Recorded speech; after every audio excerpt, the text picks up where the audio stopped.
Hello and welcome back to Todd Rolls Dice, where we have another Sunday preview. And again, it isn't 40k, which...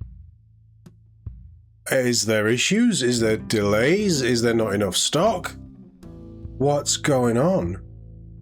But this is, as I say, a Sunday preview for the 2nd of August, 2026. We're already in August, I can't believe it. This means that everything shown in this preview will be going up for pre-order unless otherwise stated on Saturday the 8th of August and releasing Saturday the 22nd of August. We have one final weekend left in August for the 40k stuff. If it is, I mean, maybe there's problems. It won't be the first time that Games Workshop has had problems.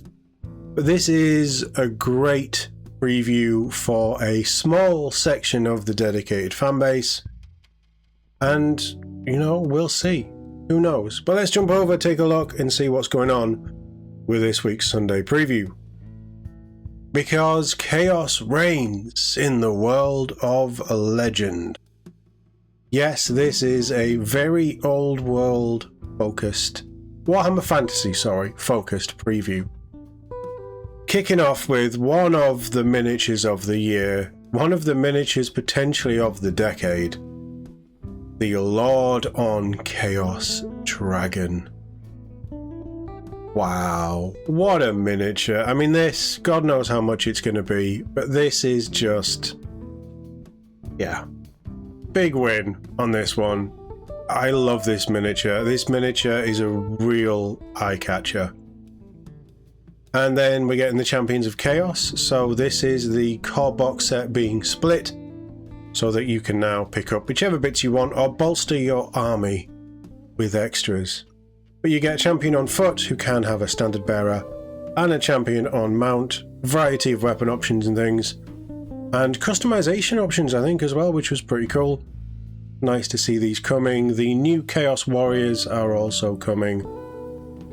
This is a box of 16 I'm going to take, because there's 16 being shown, right? But they have a mixture of weapons, heads, shields, all the kinds of things that you want to customize. It can make 1 or 2 command groups, however you want to do. Again, really nice kits, an amazing glow up for the old world Chaos Warriors. And really what is the poster miniature of the old world for a lot of people. So it's nice that these are coming, and that means that the Chaos Knights are coming as well. So it looks like this is a box of 8 with 2 units of 4. You can build champion, standard bearer, musician. They are compatible with the hand weapons from this Chaos Warriors box as well. So if you didn't want the lances, you need to pick up this box or eBay or wherever. Friends may have spare bits that you can pick up, but it's nice that these kits are interchangeable in a way, and this just adds more armoured punch to the new Chaos stuff, doesn't it? Also, the old world Battle March armies, so this is the Grand Cathay and the Chaos Offering. Men of Chaos? What are they called? Chaos Warbands? But these are quite nice extras to build on top of the core set. The core set already features Battle March armies. This gives you more of a variety of options, unless it's the Chaos, in which you get a little bit of duplication, which isn't really a problem because this is all units that you're going to want anyway, I think.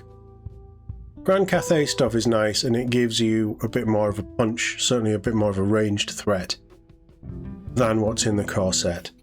But we'll quickly run through these. So the Warriors of Chaos Battle March box is 8 Warriors of Chaos, 4 Chaos Knights, Sorcerer of Chaos, 5 Chaos Marauder Horsemen, and 20 Chaos Marauders. Big fan of everything in there. Maybe not the Sorcerer, but it does the job, doesn't it? Interested to see actually how much these Battle March boxes are, because we have another 5 coming. We'll be talking about them tomorrow. But yeah, I mean, price-wise, it's going to really depend on how Battle March does moving forward. But there's pretty much everything but the Chaos Sorcerer is a, what, an 8-month-old miniature? If that. The Marauders are certainly this year as well, so really, really cool. And then the Cathay side, you get the Shogun Lord on Great Spirit Longma. I love that model. I love the Great Spirit Longma. I have no idea how you say it. You also get 20 Jade Warriors, 5 Jade Lancers, 6 Iron Hail Gunners, and 4 Crane Gunners. So much more of an armoured and black powder, gunpowdery side to Cathay than you get. Honestly, both of these as standalone Battle Match boxes I think look great, and they offer some fun stuff and some compatibility between the Chaos Warriors and the Chaos Knights, which is always great to see. I would guess that there is the same level of compatibility between the Chaos Marauders and the Marauder Horsemen, but I don't know, I don't remember the previews of those kits. Grand Cathay, this may not be one that flies off the shelves, in all honesty, because I think Cathay is fairly well saturated with starter sets and people jumped in quite early with the Grand Cathay stuff. But new players coming in after you've picked up the core set, which I think a lot of people probably will do, how redundant is this going to be? We'll have to see. I definitely think the Chaos one offers a lot of additional to allow you to grow your army post-battle match and into the old world proper. And again, price-wise, if the Grand Cathay one is pretty competitive and there's a decent saving there, why not? Because all of this stuff is pretty usable. But that's cool to see. The next Arcane Journal is also coming. This is the March of Chaos, which focuses on lore and new rules for creating your own Chaos champions, expanded winds of magic mechanics, and much more. Apparently it's essential reading for all aspiring servants of the Dark Gods. That is myself, so who knows, maybe I will pick this up. Maybe we will start covering Arcane Journals, who knows. But say it with me, this is another 48-page softback book to add to your collection. Arcane and Magic ploy cards are coming as well, so this I thought we'd already had. But it's 56 cards with a wide range of mystical effects. The promise is great power, or maybe untimely death. Yeah, okay, I'm sold. Card packs, I'm not entirely sure if they're a single run and done. But on the whole, I think they do either stay in stock or they get restocked for the old world. But definitely this ties in with the new Arcane Journal. And generally just all of the chaos that's coming out. I mean, this is just amazing miniature after amazing miniatures after amazing miniatures after amazing miniatures. This new chaos stuff. And the Marauders. I love the Marauders. Just amazing. Absolutely stunning range now. And if all of the factions and the armies in the old world get this level of treatment over the next couple of years, the old world is going to be looking pretty good. Especially with Battle March and the ease in which you can get into it. As I say, I've got a video coming on about 5 more Battle March armies that will be going up for pre-order soon. Talking about that tomorrow, so stick around if you're interested. Jumping over to Blood Bowl, Morg and Thorg. So he can play for anyone, and he has quite a lot of different customizable options depending on which team you want to put him with, which was pretty cool. Nice looking miniature, actually. You also have the Blood Bowl Minotaur for another star player, the Rat Ogre, which looked pretty cool. And then Blood Bowl Spike Journal, another journal. Issue 22, how many pages is this? Probably 48. But Spike, the long-running Blood Bowl stuff, since the new edition they've actually continued the issues going. So I'm guessing all of the old Spike issues are still compatible with the new game, which is great.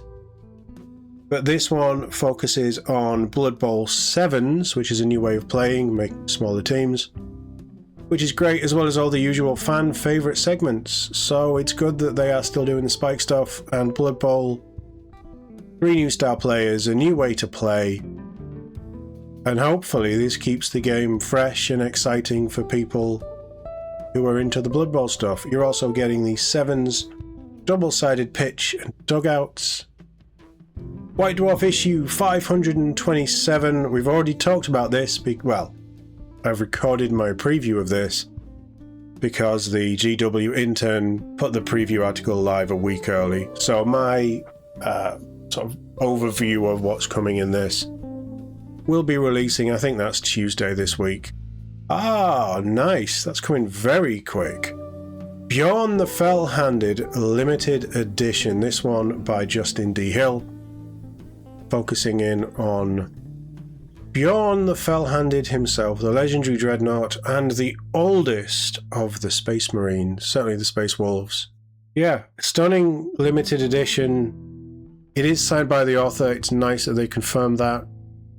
I think the front cover is stunning. But that's coming. We covered that last week, so my preview of Bjorn is already up for you to check out. Warhammer TV Plus Lawmasters dives into the Beastmen Brayherds for the Old World Battle Report. That's a cool shot. It's 40k. It's a lone Kazakin against a fallen Primarch. Imperial Guard versus Astra Militarum. I just want those two to duel out and see what happens. Obviously the Guardsman's going to win, because it's Fulgrim, right? Over on Painting Desk, community painter Joshua Mallet brings his distinctive style to the table and chats about his journey as a painter. Yeah, that's 3 things I probably won't watch. Over here on Warhammer Community, we'll be looking at many of the miniatures and rules going on for pre-order this week. So that's Old World stuff. That's pretty cool. We'll also have a designer's commentary for the Arcane Journal March of Chaos. They're always nice. And a retrospective on the illustrious career of Morgenthau. I'll personally skip that. Blood Bowl doesn't do it for me. Old World stuff is good. I'm more focused on the Battle March.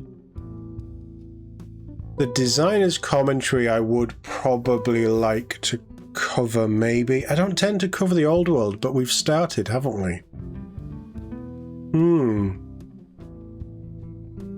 Let me know if you want me to cover any of the Old World stuff, because I used to, and then I stopped because I don't really know what the rules are. Pick of the preview, everything else is great. Has to be the Lord on Chaos Dragon, because that miniature is just... that's everything that Warhammer should be. Stunning job. I will not be buying one, certainly not at the minute. But if ever I did delve into the Old World, or I just needed a twin-headed dragon, I'm buying that. And they did confirm that it can be built without the throne on the back of it. So you could just have a giant twin-headed dragon. That is amazing. That's my pick of the preview. This week over on the channel, as I've been hinting at, I've got a few videos primed. So for Warhammer, we've got... what is tomorrow? We've got an Old World video tomorrow talking about the 5 new Battle Match boxes that were previewed a couple of weeks back. We've got the White Dwarf issue 527 preview. That's kind of where we're at, actually. I'm going to be away Monday to Wednesday evening, so all of Monday to Wednesday, basically, for a friend's wedding, which is really cool. And we're going to just go have a couple of days, and obviously a wedding, which will be great. But also just some downtime, really. So videos, while they're primed and they're coming, anything in here that we want to cover, I'll cover when I get back. So it'll be back end of next week. But there will be some content dropping, so, you know, stick around if you enjoy my stuff. Like, subscribe, do all the YouTube things, because it really does help the channel grow. I'm going to shoot, quickly get this edited. I have got so much more to record. But this is a good preview. It's just not the preview that I thought it was going to be. So are we saying next Sunday is nailed on 1000% 40k orcs? Do we think? Or do we think there's a problem? Who knows? Love to know what you guys think in the comments below. As always, thank you very much for watching, and I'll see you all in the next one.